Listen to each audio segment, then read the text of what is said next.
Uchburchakda burchaklar 4-qoida. Bu qoidamizda aytilyaptiki, A, B, C burchaklari yig'indisi alfa burchak qiymatiga teng deyilyapti. Buning uchun biz nima qilamiz?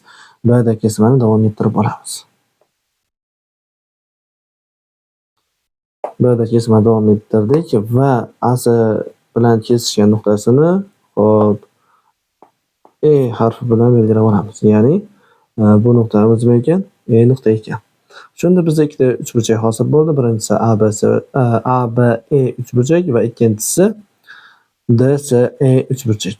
Demak, biz bu burchagimizni x bilan belgilasak, bizda qoida bor edi. Ya'ni qanday qoida?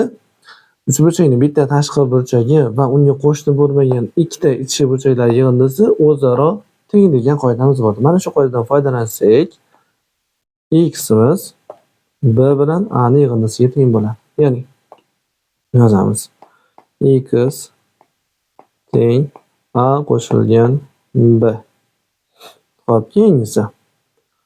Endi xuddi shu qoidani yana qo'llaydigan bo'lsak, alfamiz teng x bilan s ning yig'indisiga. Yozaman. Alfa teng x qo'shilgan s. Bu yerda x ni o'rniga a plus b ni qo'ysak, ya'ni ikkinchi tenglikdagi x ni o'rniga a plus b qo'ysak, a qo'shilgan b qo'shilgan s ekanligi kelib chiqadi. Demak, haqiqatda ham a, b, s burchaklari yig'indisi alfaga teng ekan.